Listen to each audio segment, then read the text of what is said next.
Hello and welcome to part 5 in my Tactician series. It has been quite a while since my last video, and I will use this opening to briefly explain why.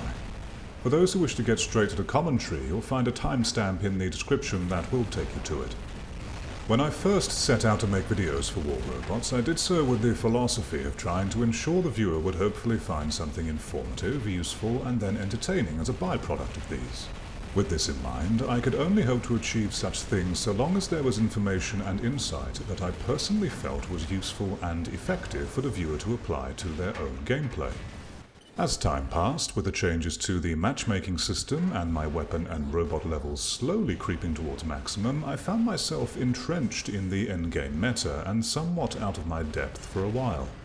I've already expressed my thoughts about the current meta, so I don't need to go into that here, but to make a long story short, in spite of me attempting many different ways, I could not find any tactics or playstyles outside of mimicking the mid-range meta that would allow for a consistently good performance. Until now, at least. During this period, I could have used footage of the rare games in which the stars aligned and everything just happened to work in my favor. But those games were the overwhelming minority and would not be a true reflection of a generally reproducible scenario, and thus would not be in line with my philosophy, and would be doing a disservice to the viewer who might be inspired to imitate what they have seen and heard only to be met with disappointment and demoralization upon experiencing the reality. I don't want to waste your time. If I feel there is nothing worthwhile for the viewer to gain from a video, or that I have nothing valuable or unique to add, then I simply won't make a video.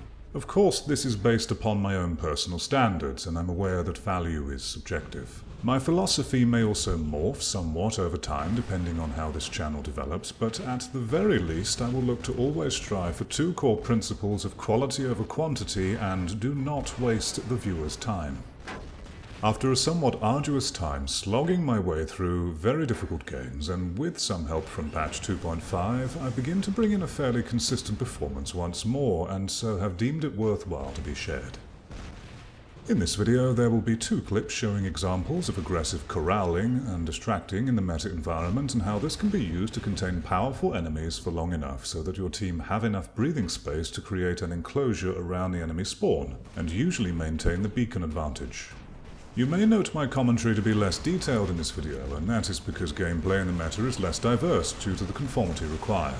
So for example, I no longer bother to check the movements of the enemies because it can almost be guaranteed there will be a mixture of Griffins, Furies and Lancelots, with the occasional Galahad and Carnage thrown in for good measure. All weapons are highly damaging at this stage, and they conform to the standard one would expect from meta play. So without further ado, let's begin. On Shenzhen, the center beacon is obviously a key asset, so I bring out my Ancelot for the purpose of claiming it and suppressing the enemy team for as long as I can in hopes that my teammates will use the distraction to push forward onto their spawn area. A sacrificial stalker is traditionally used for capturing the central beacon on this map, but I need something that can last longer than 5 seconds in the meta environment. I see beacon A has been left unclaimed, so I divert myself towards there, and as I do, an enemy stalker claims the center E beacon. As we enter each other's line of sight, he activates stealth, and I make sure to keep my torso facing him and the Zeus Carnage behind him, whilst also using the rush ability to reverse towards the buildings behind me, so I have cover from potential attack on my right flank. After the stalker hides, I hold position for a moment to allow my cooldown to reduce a little more before heading towards beacon E. When using the Lancelot, its slow movement speed can be frustrating, and it's tempting to activate the rush ability whenever possible to get somewhere quicker.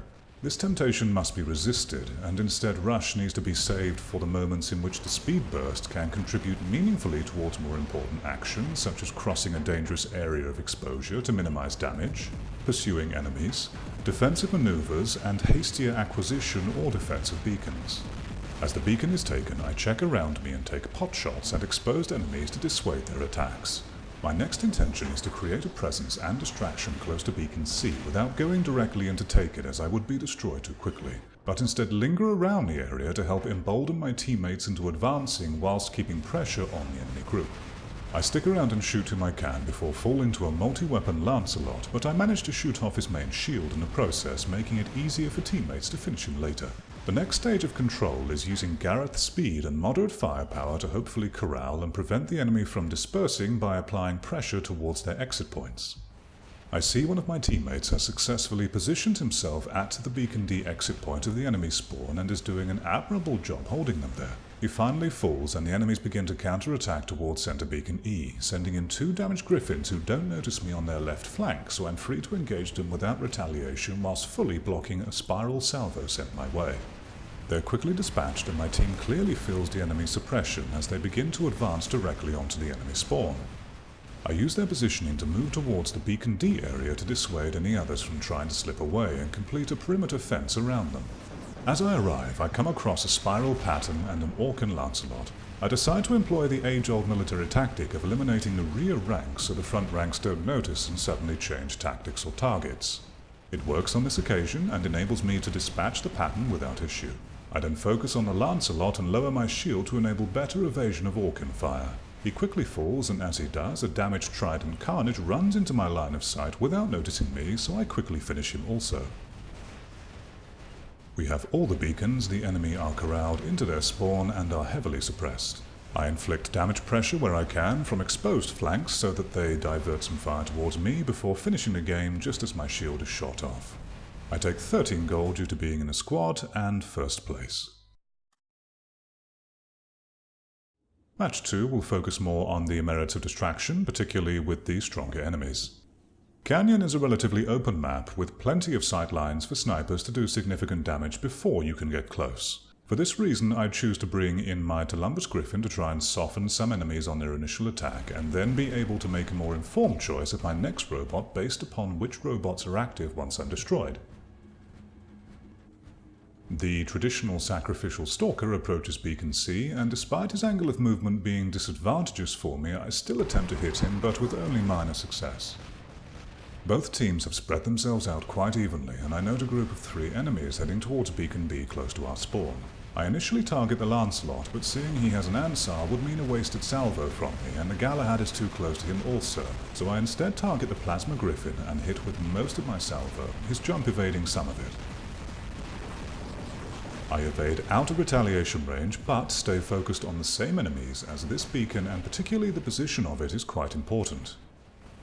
The Galahad has now separated from the Lancelot, so I engage on him, reducing him to critical health. The Lancelot has pushed into our spawn area, but respawning teammates join the battle and he and the Galahad fall to the combined pressure. However, the enemy now have 4 beacons and the game is not looking good for us so far. I move in to retake Beacon B and check the enemy's positioning to determine the next course of action. I see they have decided to unleash their full fury upon us and have focused their positioning around the central lane. This is bad for teammates approaching the central beacon, but a good opportunity to create an enclosure around the enemy. However, I know it will be a suicide mission doing so. I begin heading towards Beacon D, taking shots at whomever is in range on the way. Miraculously as I do, a brave friendly Galahad manages to take the central beacon without being destroyed on the way. I jump in closer to Beacon D and begin taking fire from a Zeus Fury. My main objective is to capture the beacon to create the feeling of enclosure. Damaging and distracting the Furies comes second to this. One of the Trident Furies moves in to intercept, and the third Fury engages on us also, which has me very pleased as I've now successfully diverted all Fury attention onto me, exactly as I'd hoped. The first Trident Fury botches his initial shots, allowing me enough life to slightly damage him before I fall. I now want to begin pressuring and further distracting the Furies from mid-range, so I bring in my Zeus Carnage for this task. Our team managed to reclaim the central beacon, and the enemy begin reclaiming D. However, the claimer moves out of position before completing the capture, his desire for attack getting the better of him, and he pays the price accordingly. The enemy are now constrained within their central lane and spawn area, and my team are moving in to capitalize on this situation. We try to approach Beacon D, but are suppressed by a Trident Fury. I take shots at the Furies whenever the opportunity presents itself, but I don't charge in as I need to keep a presence on this side to dissuade any advances. I stay out of attack range and soften their counter-attacking force.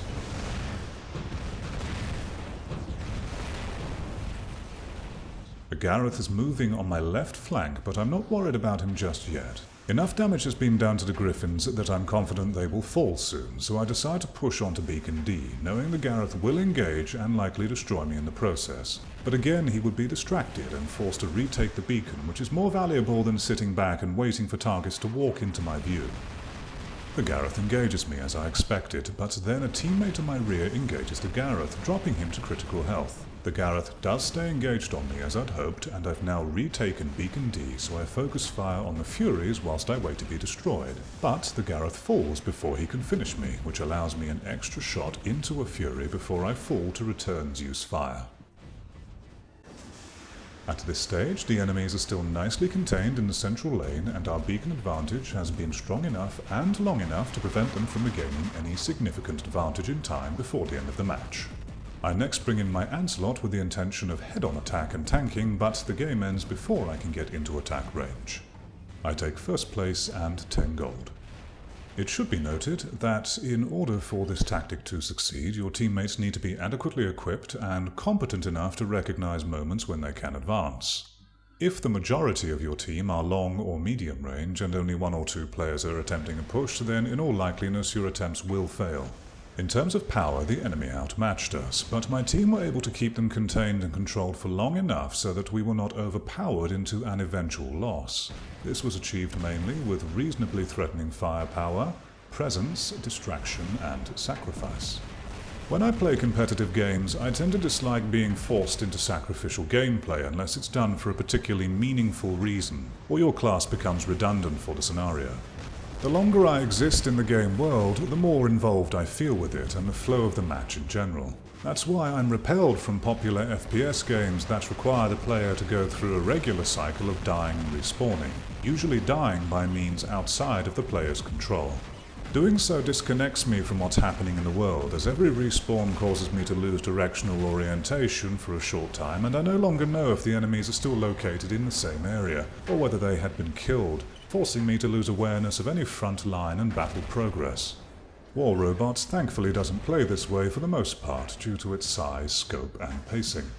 I feel the sacrificial attitude I've had to adopt to perform well in the meta is far from ideal, but I can accept it for now, as the game doesn't suffer from the other issues with the bigger titles I just mentioned.